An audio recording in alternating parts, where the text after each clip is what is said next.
Hi, and welcome to another episode of the Elevated Beauty Podcast. I'm your host, Emily Fouts, owner of Elevated Beauty Aesthetics in Sierra Vista. And today's episode, we are talking about solopreneur, small business owner wins. So the good parts, I think a lot of times, for myself, actually, anytime that I've talked with a small business owner, they always seem super stressed and they're like, don't do it. I can't tell you how many times I've had a business owner that I've been close to and worked for in this industry. They've told me, like, don't do it. And that's always kind of concerned me. But I want to talk about the good parts as well. Okay, so last week we talked about the struggles, but this week I want to talk about the wins, about, the successes, the reason why we do it, and the benefits, I guess. So first of all, the whole reason I ever wanted to work for myself and be a solopreneur, a solo esthetician, is because I wanted the freedom to do things my way. And that is an advantage that you get by having all the responsibility and doing things yourself. And then, that's a double-edged sword because you are doing it all by yourself and all the responsibility lies on you. But I will take that responsibility for the freedom because it literally was so, it sucked so bad working for people that I felt didn't have the same integrity as me, and it really, it got to me really bad. Some people, it doesn't bother them because they're like, this is just a job. But for me, it was more than a job. It's my passion. Helping people is my passion, and I don't want to deceive anybody if I know better, So, the freedom to operate the way that I'm educated and the way that I think is going to have the best benefit for me and for my clients. So that's why I do it. Not only freedom to operate the way that I feel is the best way to operate, at least for myself, but freedom to express myself because I am a very creative person, and I've always I found myself in the last few work situations that I was in when I was working for other people was really, I was asserting my creativity onto their brand. And I don't see that until now, how maybe that would have been annoying. I always think that they actually appreciated it. But it was, I was taking it a step further than a normal employee would. I was doing more. Because I really cared about the brand like it was mine because I wanted that. I had a desire to be creative and put myself into it. And then I was thinking why am I doing this for someone else? I should be doing it for me, absolutely. But the reason I didn't is because I felt like I wasn't prepared yet, and I felt like I couldn't do it, and I was scared. So now I found myself in a situation where I was able to, and I had a work relationship. My last job that I had before opening Elevated Beauty, the woman that I was working with was really such a beautiful person. And I want to take an opportunity here to, if you guys follow me, you probably already know that my peer and mentor, JoJo, owner of Hands of Favor Luxury Beauty in Colorado Springs, did pass away about a month ago. And that was really unexpected. It was an unexpected death. And she really left this world too soon. But the reason I'm mentioning her is not only, to honor her. Really, she was a big part of why I felt like I could finally do this. I feel like people are placed into your life for a reason, and she was definitely one of those people that I think was placed in my life for a good reason, and I in her life as well. But she was so inspirational because she was solo. She didn't have a partner, a husband or behind her. She was a solo woman, like making moves, and she had owned her business on her own. And so she was really supportive in the fact of me expressing that this was a dream of mine, and just getting a little bit of business advice from her, and her always extending an olive branch out if I ever needed advice or anything. And so just seeing that a woman could do it alone and how fearless she was, it really empowered me and inspired me to follow my dreams and my passion, because that would be really sad if I just went my whole life without doing this. This would always be, in the back of my head, like, what if I actually did open up my own, and just regretting that. So anyways, I just want to take a second to honor her and mention her, because she's a big reason of why I felt like I was able to do this. But yeah, freedom of expression is a really, really big thing for me. And then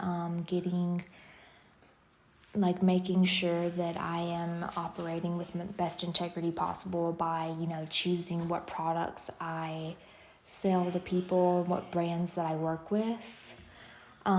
It makes me so freaking happy to know that everything that I'm doing is because I want to do it and because I believe in it. And so that really makes me wonder, like, why do people ever run businesses when they're not passionate about it? Obviously because of money. And yeah, money is a big thing. That's kind of like the last thing for me, which I don't know. That's probably like something that I should care more about. But so far, like, the profit that I'm making, I am reinvesting back into my business for the most part. But obviously, I want to make a good profit just like anyone else. But I wonder, why do people even have businesses when they're not passionate about it? I guess money drives some people more than it does me. So I guess that's the answer right there. But my passion drives me more than money does. So, and obviously the nature of what I do is helping people feel more confident, helping people realize their potential, educating people properly on their skincare knowledge, how to care for their body, and all of those things. So yeah, helping people find their confidence is a really big thing for me, and realizing their potential. So a lot of people just think that they have horrible skin and, there's no hope and it's not going to get better. Like, this is just the cards that they were dealt.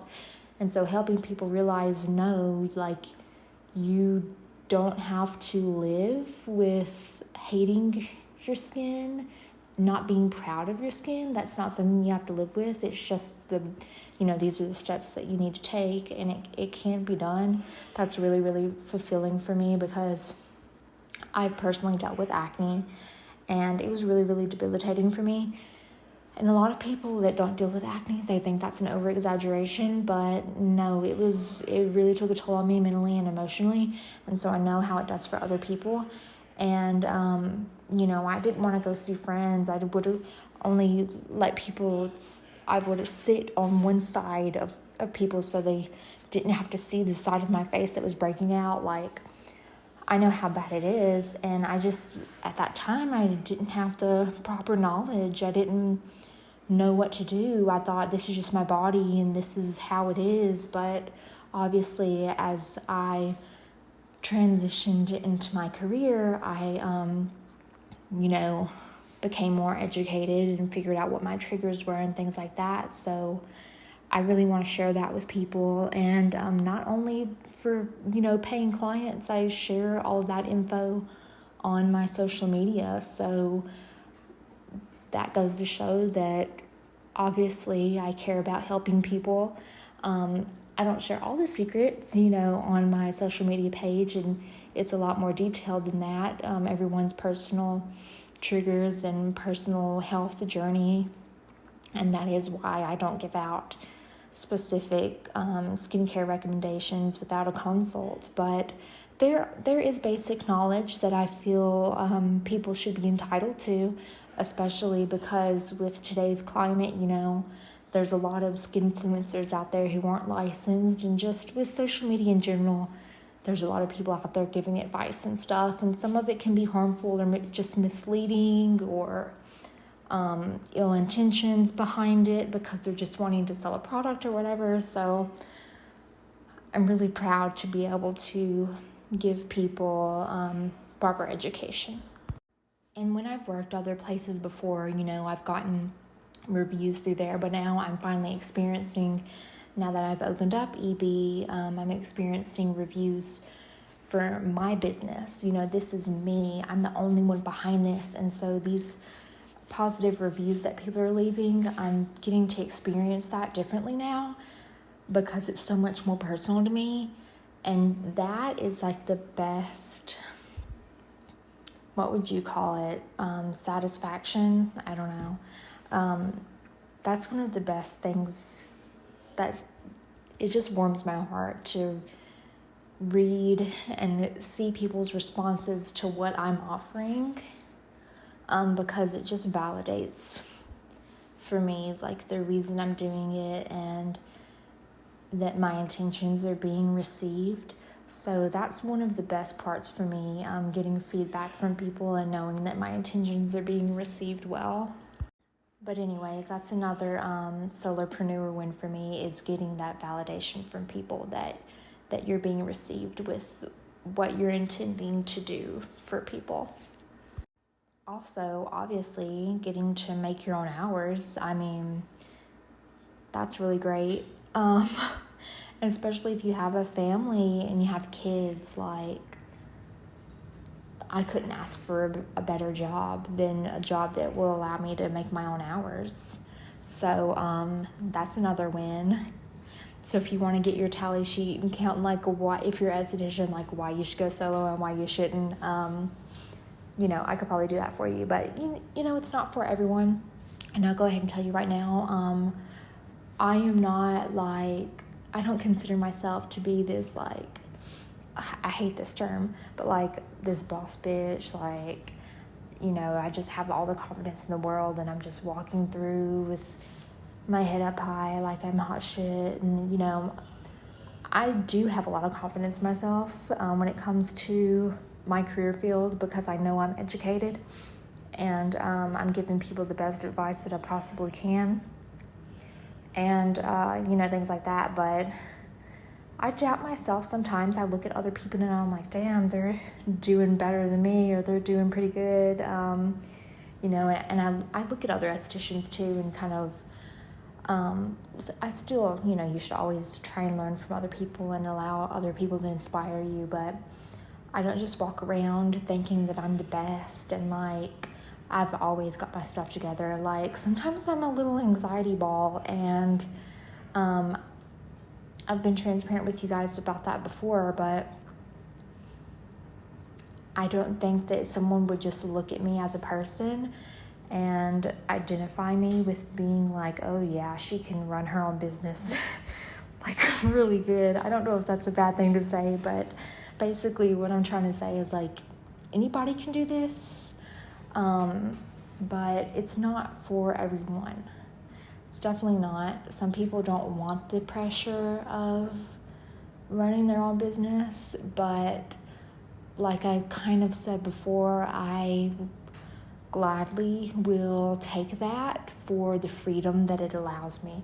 So if you're someone that it really, really bothers you that you don't have the freedom, I would say go ahead and do it, because it's going to be worth it in the end. So, of course, just follow your passion and see where that leads you. And I've had a lot of fun, actually, throughout this process, like bringing everything to life, because a lot of it has been like pen and paper, and I'm putting it to life, and it just fills me with so much joy seeing it. And then getting to, curate everything, put everything on my website that I want, because it's like, this is me, and I just like to share that with people.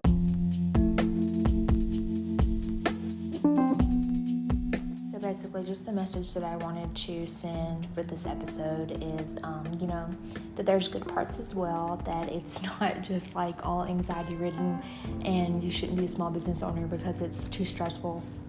Like, no. Just like with anything, there's hard parts and there's easy parts, there's fun parts and there's annoying parts, but some people crave it. Some people crave this freedom and this creative outlet, and I say go for it. You're either going to succeed or you're going to fail, and if you fail, it's not really a fail because at least you tried, and otherwise you'd be living your whole life wondering what if. So I want to thank you guys so much for listening and going on this journey with me. I will see you next Monday, 8 a.m. Mountain Standard Time for another episode.